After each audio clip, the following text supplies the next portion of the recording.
The silence stretched for exactly 3 minutes and 47 seconds. Zethkar knew because his nervous system compelled him to count every moment of the unnatural quiet.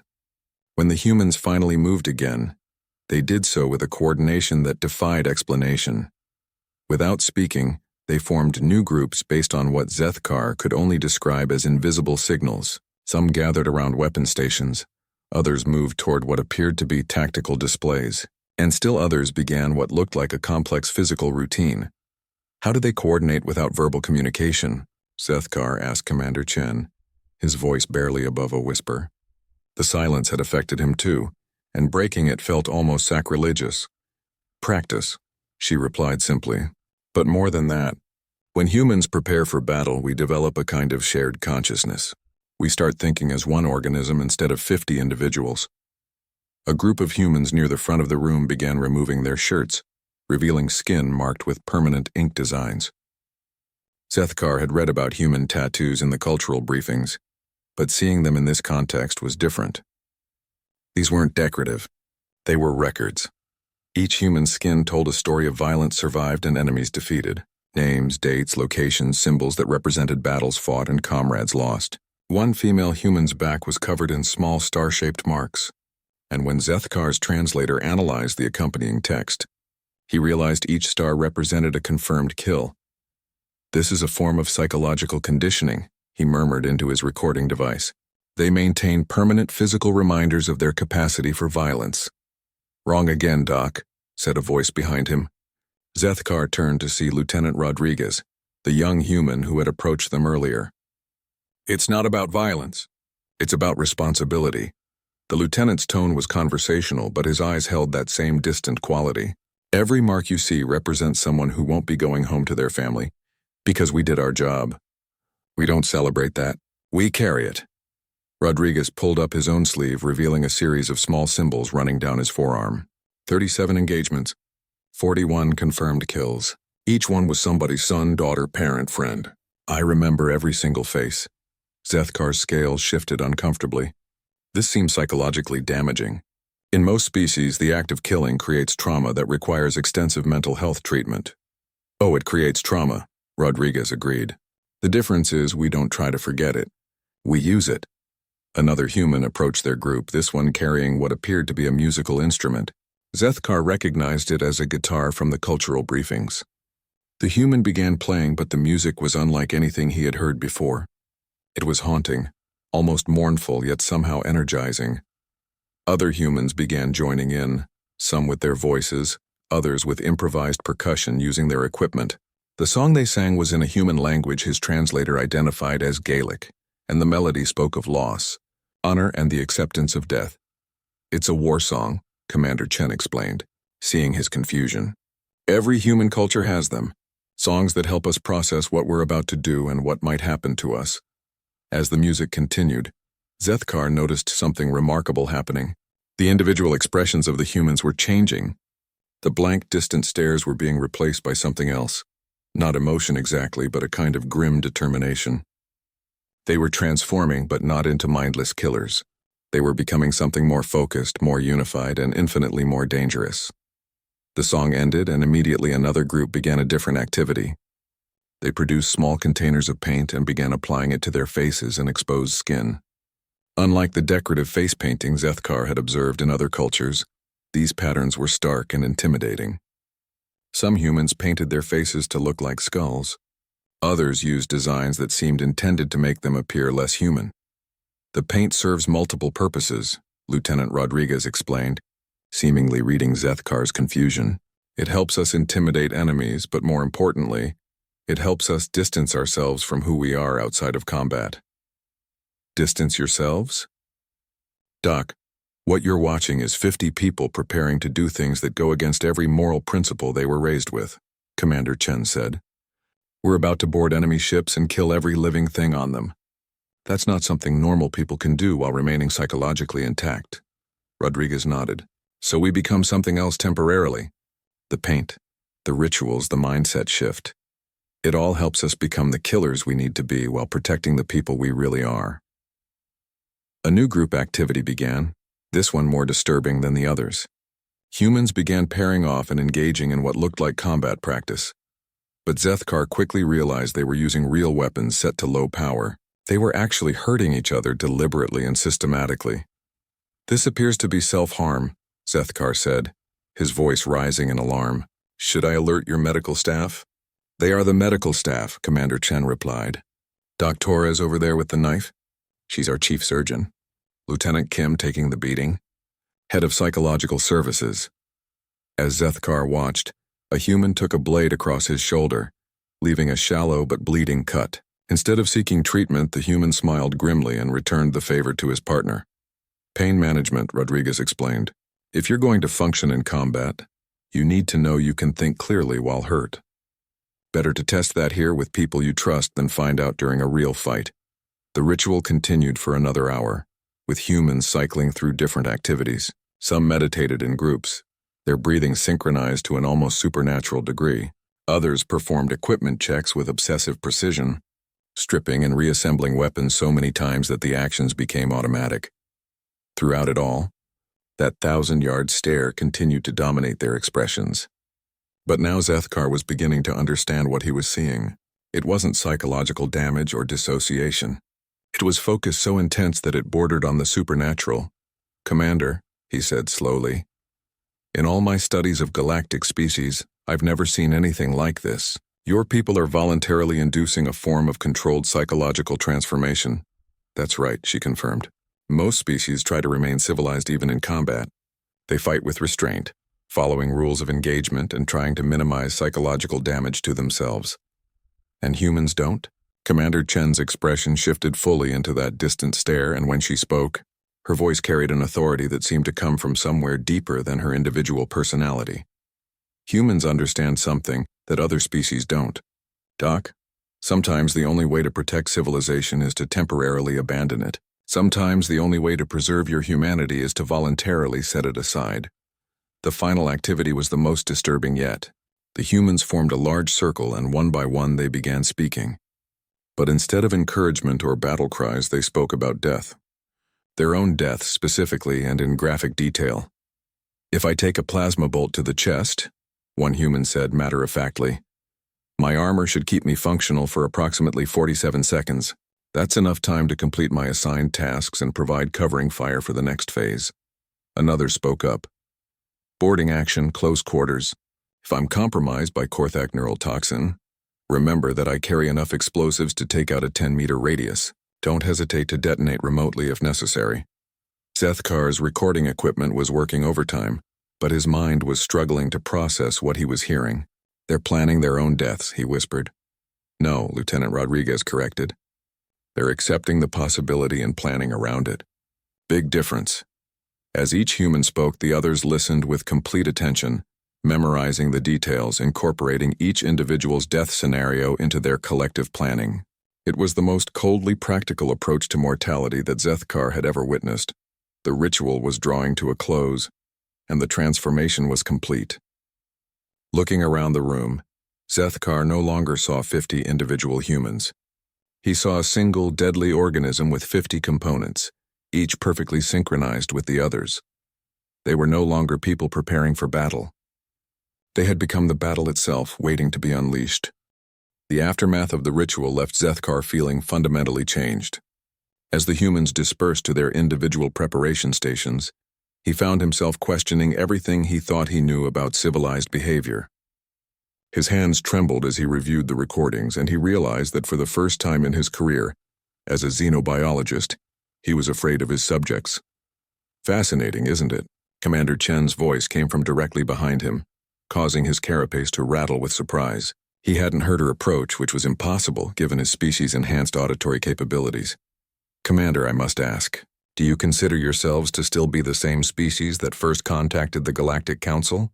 Zethkar's voice carried a tremor he couldn't suppress. Chen settled into a chair across from him, her movements fluid and controlled. The 1,000-yard stare had never left her eyes, but now it seemed deeper, more focused. "That's a philosophical question, Doc. Are we the same people who wake up every morning and drink coffee with our families? Yes and no. I don't understand the distinction. What you witnessed wasn't humans preparing for war," Chen explained patiently. It was humans becoming war. There's a difference between using violence as a tool and temporarily transforming yourself into violence incarnate. Zethkar accessed his cultural database, searching for parallels among the 17 species he had studied. The Vorthak have warrior castes that undergo extensive training. The Meridians practice combat meditation. Even the aggressive Korthak have pre-battle ceremonies. But none of them do what we just did, Chen said with certainty, which was complete psychological reconstruction. Chen stood and moved to a nearby display showing the ship's current position. Other species train for war, Doc. Humans remake themselves for it. Lieutenant Rodriguez appeared beside them, moving with that same unnaturally quiet grace. Commander, we have a problem. The Korthak fleet is larger than intelligence reported, 47 ships instead of 23. Zethkar expected to see concern, fear, or at least surprise in the humans' faces. Instead, Chen and Rodriguez exchanged what could only be described as satisfied expressions. 47, Chen repeated, as if tasting the number. How many civilian ships did they hit in the last 6 months? 41 confirmed attacks, Rodriguez replied. Approximately 15,000 total casualties. Perfect ratio, Chen said with cold satisfaction. 1 ship for every 1,000 murdered civilians. The mathematics work out beautifully. Zethkar's scales rippled with discomfort. You're pleased that the enemy force is larger than expected? Doc, you still don't get it, Rodriguez said, his voice carrying that same distant quality. We didn't come here to win a fair fight. We came here to send a message. When what message? Commander Chen turned to face him fully, and for a moment Zethkar saw something in her eyes that made him understand why humans had survived on a planet full of predators, that killing human civilians has consequences, that there are things in this galaxy more terrifying than the Korthak.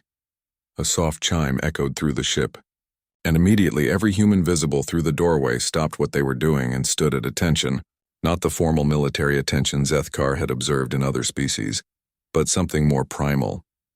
They looked like predators that had just caught the scent of prey. Battle stations, Chen announced unnecessarily. Every human was already moving. As they made their way toward the bridge, Zethkar observed the final phase of the human transformation. The individuals who had eaten breakfast together that morning, who had shared stories and laughter during the journey, were gone completely. In their place were components of a killing machine so perfectly coordinated that they seemed to share a single mind. On the bridge, tactical displays showed the Korthak fleet in formation around a small asteroid mining station. The pirates had clearly been using the facility as a base of operations, and from the energy signatures, it was heavily defended. Conventional tactical assessment, Lieutenant? Chen asked. 47 ships, estimated crew of 3,000 total. The asteroid station has heavy defensive systems. Frontal assault would result in approximately 60% casualties for our fleet, Rodriguez reported clinically. And our fleet consists of 1 ship, 50 crew members. Zethkar's recording device nearly slipped from his grip. You're planning to attack a force 60 times your size with a single vessel? Not attack, Chen corrected. Hunt. The bridge crew worked with mechanical precision, each member anticipating the needs of the others. Weapons systems came online, stealth generators activated, and Zethkar realized the human ship was functionally disappearing from conventional sensors. Doc, you wanted to study human pre-battle psychology, Chen said, never taking her eyes off the tactical display. But that was just the warm-up. What you're about to see is how humans conduct psychological warfare. The ship moved forward with predatory patience. Instead of approaching the Korthak fleet directly, it began a complex pattern of movement that took it around the asteroid field. Zethkar watched as they positioned themselves near the outer edge of the enemy formation. Beginning Phase 1, Rodriguez announced. Suddenly, one of the Korthak ships simply vanished from the tactical display. No explosion, no debris field, no distress signal. It was there one moment and gone the next. What happened? Zethkar asked. We killed it, Chen replied matter-of-factly, quickly and quietly. The rest of their fleet won't even know it's gone for another 6 minutes. The human ship moved again, repositioning with lethal patience. Another Korthak vessel disappeared. Then another. This is impossible, Zethkar whispered. How are you eliminating ships without the others detecting it? Practice, Lieutenant Rodriguez said. And the fact that the Korthak think like most civilized species. They expect their enemies to announce themselves to fight with honor, to follow the conventional rules of warfare. A fourth ship vanished, and this time Zethkar saw how. The human vessel had somehow positioned itself directly underneath the Korthak ship and fired a concentrated burst of energy directly into its reactor core. The destruction was so complete that there wasn't even time for a distress signal. But this is terror tactics, Zethkar said, his voice rising in distress. Commander Chen finally turned to look at him, and her expression was completely alien. The friendly, professional woman who had welcomed him aboard was gone. In her place was something that belonged on a nightmare world. "Doc, you've been thinking about this all wrong," she said quietly. "You keep trying to analyze us like we're just another civilized species that happens to be good at fighting." The fifth Korthak ship disappeared. "But we're not civilized when we're like this. We're the thing that civilization needs protection from. We're the monster that lives in the dark spaces between stars. And we only come out when someone hurts our people." The sixth ship vanished. And finally, the Korthak fleet began to realize something was wrong. Zethkar watched their formation shift into defensive patterns, their ships clustering together for mutual protection. "They're adapting to your tactics," he observed. "Good," Chen said with satisfaction. "Now the real fun begins." Instead of continuing the stealth attacks, the human ship suddenly decloaked directly in the center of the Korthak formation. Alarm signals filled the bridge as 41 enemy vessels turned their weapons toward the single human ship. "This is suicide," Zethkar said, his voice high with panic. "No, Doc," Lieutenant Rodriguez replied calmly. "This is payback." The human ship's weapon systems activated, but instead of firing at the surrounding enemy vessels, they targeted the asteroid station itself. The first salvo destroyed the station's primary reactor, sending a chain reaction through the facility that would take out anything within a 50-kilometer radius, including the clustered Korthak fleet that had moved to protect it. "You're going to kill yourselves along with them," Zethkar realized. Commander Chen smiled, and it was the most terrifying expression he had ever seen on any living being. "Maybe," she said, "but we're going to make sure they go first." The asteroid station erupted in a brilliant cascade of fire and debris, but the human ship was already moving. What Zethkar had assumed was a suicidal last stand revealed itself to be something far more calculated and terrifying. "Emergency jump in 3 seconds," Rodriguez announced with mechanical calm. The ship vanished from the center of the explosion just as the shockwave reached them, reappearing several kilometers away from the destruction. Zethkar's instruments showed that 23 Korthak vessels had been caught in the blast and destroyed instantly. The remaining 18 were scattered, damaged, and completely demoralized. "Impossible," Zethkar whispered. "The timing required for that maneuver is exactly what we trained for," Commander Chen replied. "Doc, you've been assuming that our pre-battle ritual was about emotional preparation. It wasn't. It was about synchronization." As if to demonstrate her point, the bridge crew began operating with inhuman coordination. Navigation, weapons, sensors, and communications worked as a single organism. No words were exchanged, no orders given. Each person anticipated the needs of the others with supernatural precision. The ship moved toward the scattered Korthak vessels with deliberate patience. Instead of the desperate, chaotic battle Zethkar had expected, the humans conducted what could only be described as systematic extermination. "Target acquired," one crew member said. "Solution plotted," said another. "Firing," announced a third. Korthak ship exploded in perfect silence. "Next target. Solution. Plotted. Firing." Another. Ship died. The process repeated with mechanical efficiency. There was no emotion, no excitement, no fear. The humans had become something that existed solely to deliver death with maximum efficiency. "This is not how civilized species conduct warfare," Zethkar said, his voice barely functioning. "Where is the honor? Where are the attempts at communication, the offers of surrender?" Lieutenant Rodriguez looked at him with those cold, distant eyes. "Doc, you're still not understanding what you're seeing. This isn't warfare. This is pest control." A Korthak ship tried to flee, accelerating toward the edge of the system. The human ship pursued with relentless patience, gradually closing the distance until the enemy vessel was within weapons range. "Hailing us," the communications officer reported. "Put it through," Chen ordered. The bridge filled with the chittering, translated voice of a Korthak captain. "Human vessel, we surrender. We offer to negotiate terms of..." Chen made a cutting gesture and the communication ceased. A moment later, the fleeing ship exploded. They were surrendering, Zethkar said, his voice filled with horror. No, Chen corrected. They were trying to buy time to escape. The Korthak don't surrender, Doc. They regroup. They come back stronger. They hurt more innocent people. But galactic law is written by species that don't understand predators, Rodriguez interrupted. You write laws assuming everyone thinks like you do. But some things only understand force. The hunt continued for another hour. 18 Korthak ships became 17, then 16, then fewer still. Each death was calculated, efficient, and completely without mercy. The humans showed no more emotion killing sentient beings than they would swatting insects, but it was more than just the killing that disturbed Zethkar. It was the absolute coordination, the complete lack of individual initiative.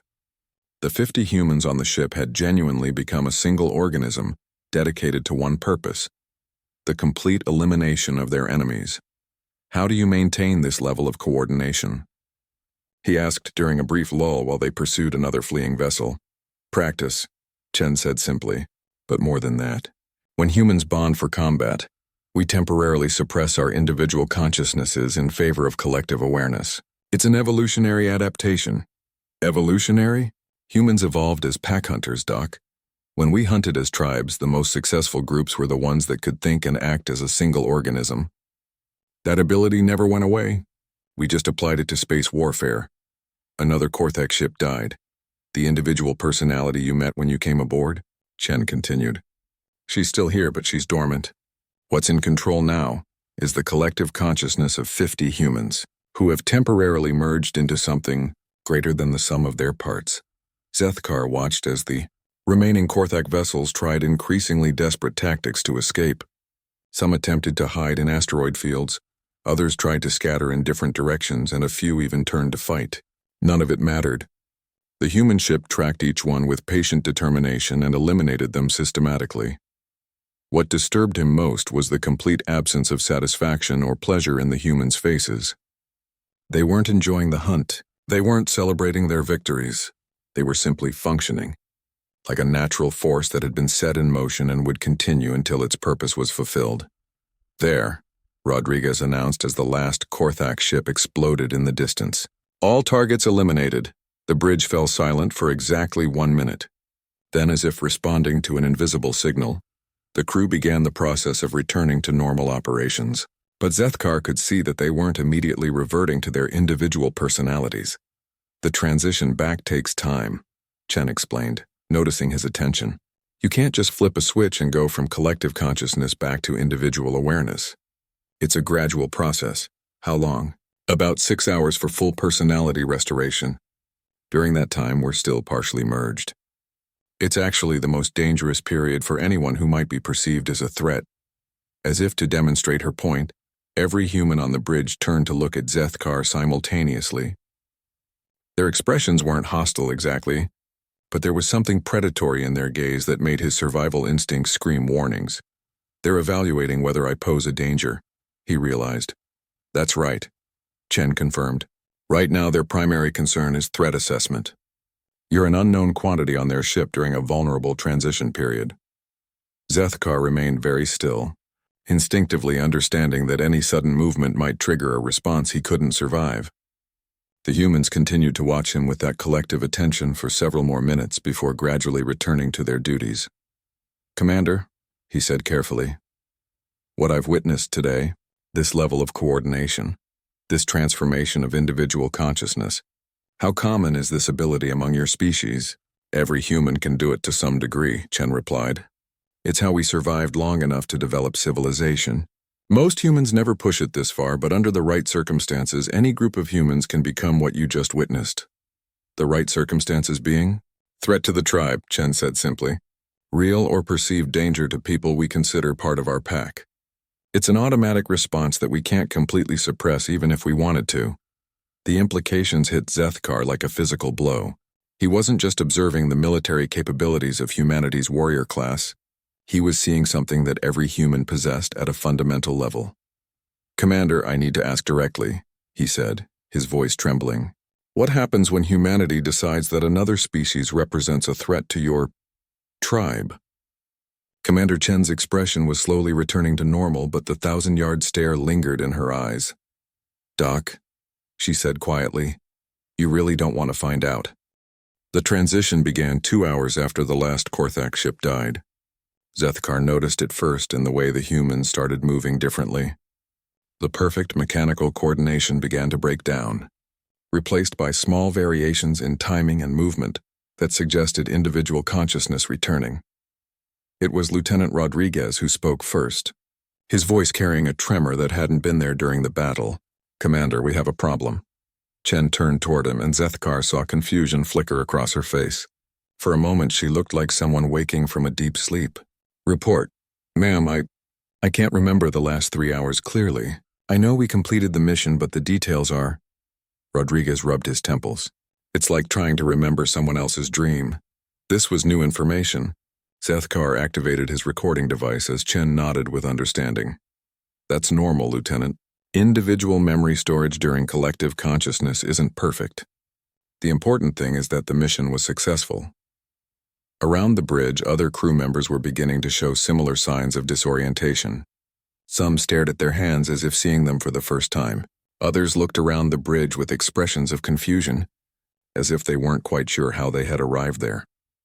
"Commander," Zethkar said carefully, "are you saying that your crew doesn't remember what they did during the battle?" "Not exactly," Chen replied, her own voice becoming more natural with each word. "We have collective memory of the events, but individual access to those memories is limited. It's a protective mechanism." "Protective how?" a new voice answered from across the bridge. "Because some things are too terrible for individuals to carry." Zethkar turned to see Chief Medical Officer Torres approaching. Unlike the others, she seemed fully conscious and aware, though her face bore an expression of deep sadness. "Dr. Torres monitors the transition process," Chen explained. "She doesn't participate in the collective consciousness during combat operations." "Someone has to stay outside," Torres said, settling beside them. "Someone has to remember who we really are so we can find our way back." As Zethkar watched, the medical officer began moving among the crew, speaking quietly to each person. Her words seemed to have an immediate calming effect, helping them navigate the return to individual awareness. "What is she telling them?" he asked. "Their names," Chen replied. "Their personal histories, their relationships, their hobbies, their individual quirks and characteristics. All the things that make them unique people rather than components of a collective." A young crew member stumbled past them, his face pale and confused. Dr. Torres intercepted him gently. "Marcus," she said softly. "Your name is Marcus Chen. You're 24 years old. You grew up on New Beijing Colony. Your mother makes the best dumplings in 3 systems, and you have a cat named Schrodinger who likes to sleep in your desk drawer." The young man's face gradually brightened with recognition. "Dr. Torres, yes, I remember now. Schrodinger, my mom." He paused, looking troubled. "But I also remember, did we kill a lot of people today?" "Yes," Torres said simply. "But that wasn't you, Marcus. That was something else. Something that borrowed your body for a while to protect people who couldn't protect themselves." Zethkar realized he was witnessing something unprecedented in his studies. "Dr. Torres, you're essentially performing psychological reconstruction." "That's right," she confirmed. "What these people become during combat is necessary, but it's not who they are. My job is to help them remember the difference."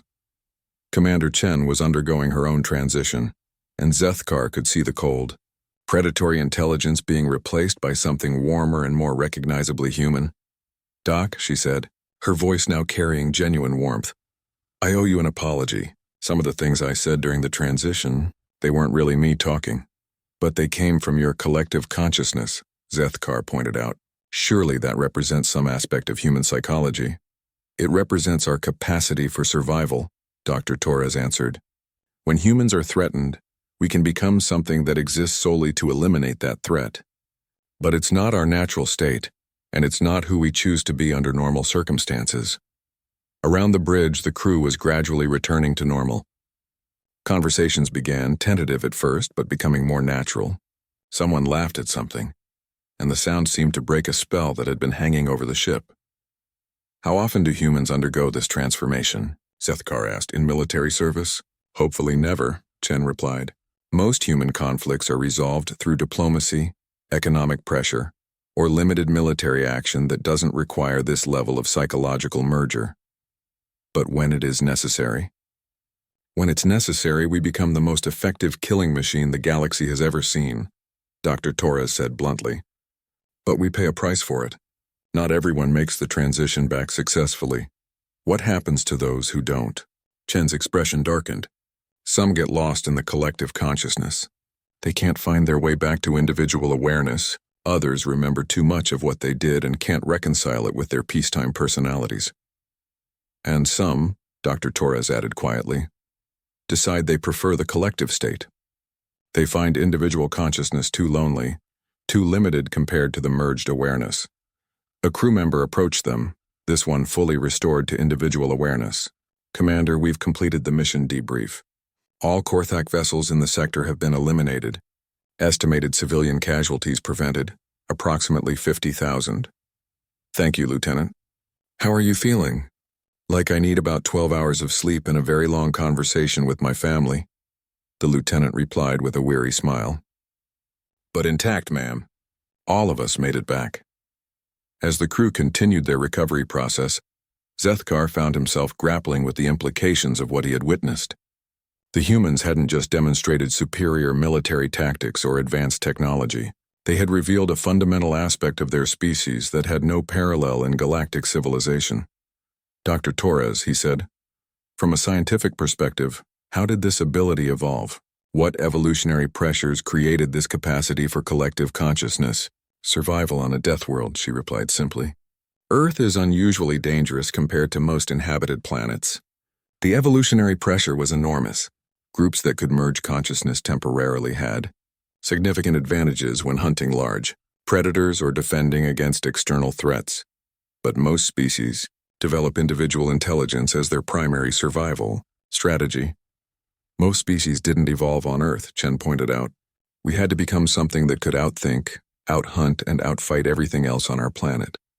Individual intelligence wasn't enough, Dr. Torres nodded. What you witnessed today is humanity's emergency protocol. When we're threatened beyond our individual capacity to respond, we temporarily surrender personal identity in favor of collective survival. And that's why other species find us disturbing, Chen added. We can be individuals when it's safe to be individuals. But when it's not safe, we become something else entirely. The ship was now functioning normally, with crew members going about their duties with individual initiative and personality. But Zethkar found himself looking at each human differently now. Behind every friendly face, every casual conversation, every normal human interaction, he could see the potential for transformation into something far more dangerous. Commander, he said finally, when you report this mission to your superiors, what will you tell them? That the Korthak threat in this sector has been neutralized, Chen replied. That all civilian colonies are now safe from their raids. And will you mention what you became to accomplish that? Chen considered the question carefully. Doc, what we became today isn't something we're proud of. It's something we're capable of when we have no other choice. Most humans will live their entire lives without ever accessing that level of collective consciousness. But they could if they needed to. Yes, Dr. Torres confirmed. Every human carries that potential. It's part of what makes us human. As Zethkar prepared his final observations, he realized that his mission had been successful in ways the Galactic Council had never intended. He had discovered something about humanity that would change how every species in the galaxy viewed these relative newcomers. Humans weren't just another civilized species with advanced military capabilities. They were something unprecedented, a species that could voluntarily transform itself into a collective organism capable of systematic violence, while retaining the ability to return to individual consciousness and moral reasoning. They were, in effect, a civilized species that could temporarily become uncivilized when survival demanded it, and that made them the most dangerous beings in the galaxy. 6 hours after the battle, the transformation was complete. The humans around Zethkar were now fully individual people again, engaging in normal conversations, sharing meals, and displaying the emotional range he had expected from a civilized species. But knowing what lay beneath that veneer of normality made every interaction feel surreal. He found himself in the ship's recreation area, where off-duty crew members were engaged in various leisure activities. Some played card games, others read books on electronic devices, and a group near the far wall was engaged in what appeared to be philosophical debate. They looked like any other species during downtime, except for one thing that Zethkar couldn't ignore: their eyes. Even in their fully restored individual states, traces of that 1,000-yard stare remained. It was subtle, visible only when they thought no one was watching, but it was there, a depth of awareness that spoke of experiences beyond normal consciousness. "Bothering you, Doc?" Lieutenant Rodriguez had approached quietly, carrying 2 cups of coffee. He offered one to Zethkar, who declined with a gesture. "Lieutenant, may I ask you a personal question?" "Shoot. Do you remember what you did during the battle?" Rodriguez settled into a nearby chair, his expression thoughtful. "Some of it. It's like remembering a movie I watched a long time ago. I know what happened, but it doesn't feel like something I personally experienced. Does that concern you?" "It should," Rodriguez admitted. "But that's the point, isn't it? If we remembered everything clearly, if we carried the full emotional weight of what we do during collective consciousness, most of us would go insane." Across the room, the philosophical debate was growing more animated. Zethkar could hear fragments of the conversation and realized they were discussing the ethics of collective consciousness itself. "It's a necessary evil," one crew member was saying. "Sometimes civilization requires us to temporarily abandon civilized behavior. But who decides when it's necessary?" Another argued. "What prevents us from becoming the very thing we fight against?" "The transition back," a third voice added. "The fact that we can return to individual consciousness and moral reasoning. That's what keeps us human." Rodriguez noticed Zethkar listening. "They have that debate after every mission like this one. It's part of the recovery process. They question their own actions." "Of course they do. Doc, what makes us dangerous isn't that we can become killers. Lots of species can kill. What makes us dangerous is that we can become killers and then go back to being moral beings who understand the weight of what we've done." Dr. Torres joined them, settling into a chair with her own cup of coffee. "How are you processing all this, Dr. Zethkar?" "I'm not sure I am," he admitted. "In all my studies of galactic species, I've never encountered anything like this. Most species are either inherently aggressive or inherently peaceful. Humans seem to be both. We're adaptive," Torres explained. "We become what the situation requires. During peacetime, we're artists, philosophers, scientists, parents. During wartime, we become something else. But which is your true nature?" "Both," Rodriguez said simply. "That's what makes us human." A young crew member approached their group, her face showing the kind of exhaustion that comes from profound psychological stress. "Dr. Torres, I need to talk to someone. I keep having flashes of what we did out there." "That's normal, Sarah," Torres said gently. "Come on, let's find somewhere private to talk." As they walked away, Rodriguez watched with obvious concern. Sarah's young. This was only her second collective consciousness mission. It takes time to learn how to compartmentalize the experience. "Does everyone struggle with it?" "Everyone who's worth serving with," Rodriguez replied. "Doc, if someone could participate in collective consciousness without being affected by it, that would make them a sociopath. The struggle is what proves we're still human underneath it all." Zethkar activated his recording device. "Lieutenant, I need to ask about the strategic implications of what I've witnessed. If humanity can field military units with this level of coordination and effectiveness, what does that mean for galactic balance of power?" Rodriguez was quiet for a long moment, staring into his coffee. "That's above my pay grade, Doc. But I'll tell you this, we don't want to be the dominant military power in the galaxy." "Why not?" "Because power corrupts," Rodriguez said simply. "And we know better than anyone what we're capable of when we let go of our individual moral constraints.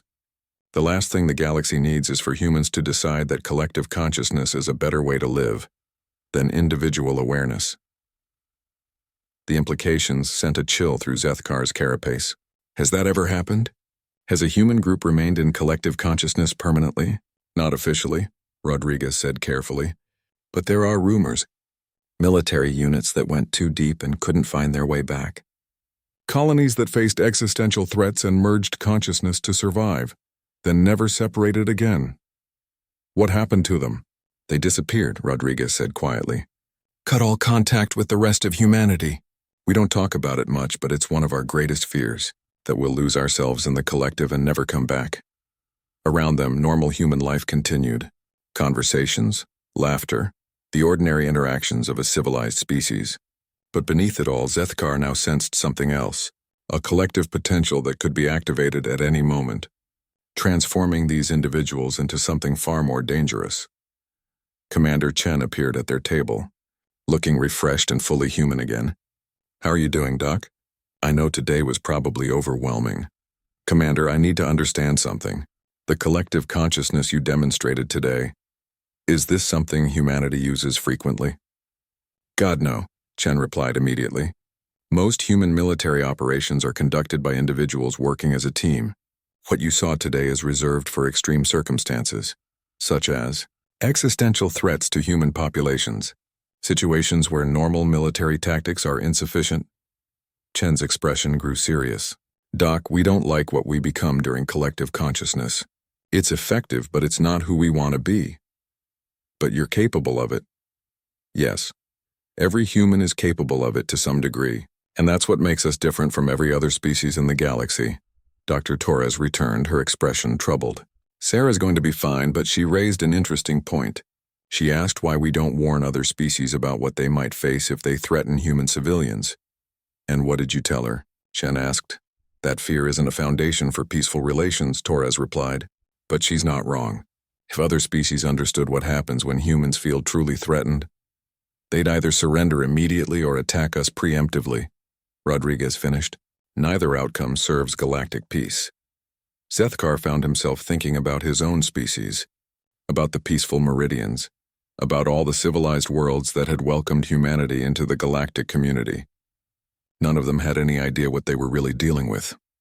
"Commander," he said slowly, "what happens when the Galactic Council reads my report?" Chen considered the question carefully.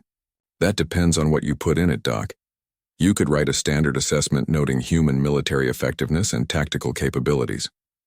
Or you could write the truth about what you witnessed today." Chen's expression was grave. "But if you do that, you need to understand that it will change everything. The entire galactic political structure is based on the assumption that all species operate within similar psychological parameters. And humans don't." "No," Chen admitted. "We don't." The recreation area around them continued to buzz with normal human activity, but Zethkar now saw it differently. These weren't just individuals relaxing after a successful mission.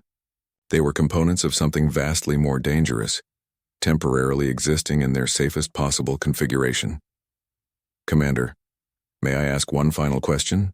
"Of course. If humanity ever decided that another species represented a genuine threat to human survival, what would happen?" Commander Chen's expression grew distant, and for just a moment, Zethkar caught a glimpse of the collective consciousness lurking beneath her individual personality. "Doc," she said quietly, "you really don't want to find out. And more importantly, we really don't want to show you."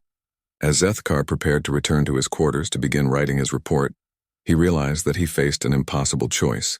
He could write a sanitized version that would maintain galactic peace, but leave other species unprepared for what they might encounter.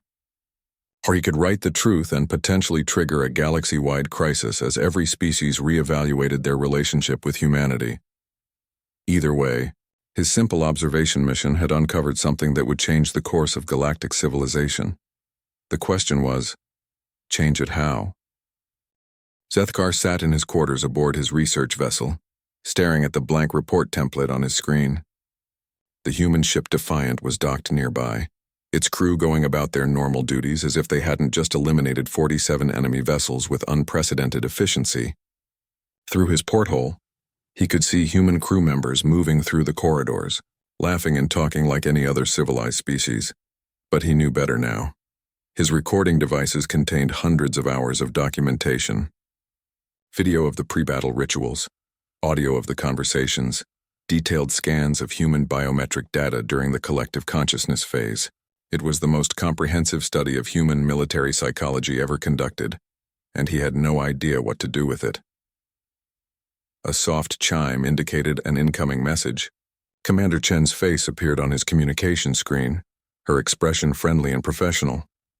"Doc will be departing in about 6 hours. I wanted to check if you needed anything else for your report. Commander, may I ask you something off the record? Sure. What do you think I should tell the Galactic Council? Chen was quiet for a long moment, her expression thoughtful. That's not really my decision, Doc. But I will say this, whatever you write, make sure it's something you can live with. What do you mean? I mean that once your report is filed, there's no taking it back. Whatever consequences follow will be partly on your conscience. Chen paused.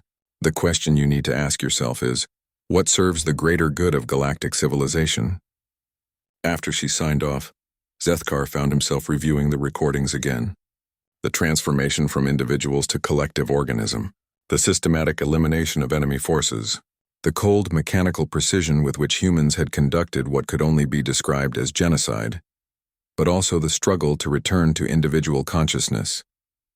The ethical debates, the genuine horror some crew members felt at what they had done while merged, the careful psychological reconstruction required to maintain their humanity. A message arrived from the Galactic Council, marked urgent. Zethkar opened it to find a priority request for his preliminary findings. Recent intelligence suggested that several other species were considering preemptive action against human colonies, concerned about humanity's rapid expansion and unclear intentions. His report could influence whether the galaxy moved toward integration with humanity or toward conflict. He began typing. Xenobiological Assessment Report. Subject: Human Military Psychology. Observer: Zethkar of the 4th Survey Classification, pending. Initial observations suggest that human military effectiveness derives from exceptional individual training and advanced tactical coordination. Human crew members demonstrate high levels of unit cohesion and operational efficiency consistent with other advanced military forces. During combat operations, humans exhibit remarkable calm under pressure and systematic approach to problem solving. Their technology integration is sophisticated, and their strategic planning shows adaptation to enemy tactics in real time. Recommendation: continued diplomatic engagement with human representatives. Military capabilities noted but not exceptional, compared to other galactic civilizations. No immediate threat assessment warranted. Zethkar stopped typing. Everything he had written was technically true, but it wasn't the truth. He was sanitizing the most important discovery in galactic history. He deleted the report and started again. Xenobiological Assessment Report. Subject: Human Military Psychology. Observer: Zethkar of the 4th Survey. Classification: Critical. Immediate Council review required humans. Possess a unique psychological adaptation that allows temporary merger of individual consciousness into collective awareness. This capability transforms military units into coordinated organisms of unprecedented effectiveness. During observed combat operations, 50 humans eliminated 47 enemy vessels with 0 casualties. Tactical coordination exceeded all known parameters for individual-based military structures. Psychological state during combat suggests temporary suppression of individual moral constraints in favor of collective survival imperatives. Warning: this capability appears to be universal among humans and activated by perceived threats to their population centers. Implications for galactic security require immediate assessment. Again, Zethkar stopped. This version was accurate, but it would almost certainly trigger preemptive military action against humanity. The galaxy would see humans as an existential threat to be eliminated before they could become more powerful. He deleted that version too. For 3 hours, Zethkar struggled with different approaches. Technical analysis that missed the psychological implications. Psychological analysis that ignored the strategic ramifications. Warning assessments that would trigger conflict. Diplomatic assessments that left other species unprepared. Finally, he realized what he had to do. Xenobiological Assessment Report. Subject: Human Military Psychology. Observer: Zethkar of the 4th Survey. Classification: Council eyes only. Distribution restricted to MDDR. Human species represents a unique evolutionary development in galactic civilization. Unlike other species that developed either aggressive or peaceful psychological structures, humans retain both capabilities in a single organism. During peaceful periods, humans demonstrate all characteristics of advanced civilized beings. art, philosophy, diplomacy, scientific curiosity, and moral reasoning. However, when faced with existential threats, they possess the ability to temporarily access collective consciousness states that transform them into highly effective military organisms. This duality is not a flaw in their psychology but an evolutionary adaptation to their homeworld conditions. Most importantly, humans retain the ability to transition back to individual consciousness and moral reasoning after threats are resolved. Recommendations. 1. Continued diplomatic engagement should proceed normally. 2. Military conflicts with human populations should be avoided unless absolutely necessary. 3. Peaceful coexistence is not only possible, but preferable for all parties. 4. Council members should understand that humanity's greatest strength lies not in their capacity for violence, but in their ability to choose when to be violent and when to be peaceful. Personal note. In 40 years of xenobiological research, I have never encountered a species so capable of adapting to circumstances while maintaining core ethical principles. Humans are neither saints nor demons. They are survivors who have retained their capacity for choice. The galaxy is safer with humans as allies than it would be with them as enemies. Zethkar reviewed the report one final time, then transmitted it to the Galactic Council with restricted distribution protocols. It would reach only the highest levels of government, where leaders could make informed decisions about humanity's place in galactic civilization. As his ship prepared to depart, Zethkar found himself looking back at the human vessel one last time. Through the viewports, he could see crew members going about their duties, playing games, sharing meals, living normal lives. But now he understood what lay beneath that normalcy. Not monsters waiting to be unleashed, but people who could become monsters when circumstances demanded it, then choose to become people again. It was the most human trait of all, the ability to choose who to be based on what the situation required. A final message arrived from Commander Chen. Safe travels. Doc, thanks for seeing us as we really are, not just as what we can become. As his ship jumped to hyperspace, Zethkar realized that his observation mission had changed him as much as it would change galactic policy. He had arrived expecting to study another species' military capabilities. Instead, he had discovered something far more profound, a species that had solved the fundamental conflict between civilization and survival by refusing to choose between them. Humans had found a way to be both civilized and savage, peaceful and violent, individual and collective. They had evolved the ultimate adaptive capability, the ability to become whatever they needed to be while retaining the wisdom to know when to change back. The 1,000-yard stare he had witnessed wasn't the look of damaged soldiers or mindless killers.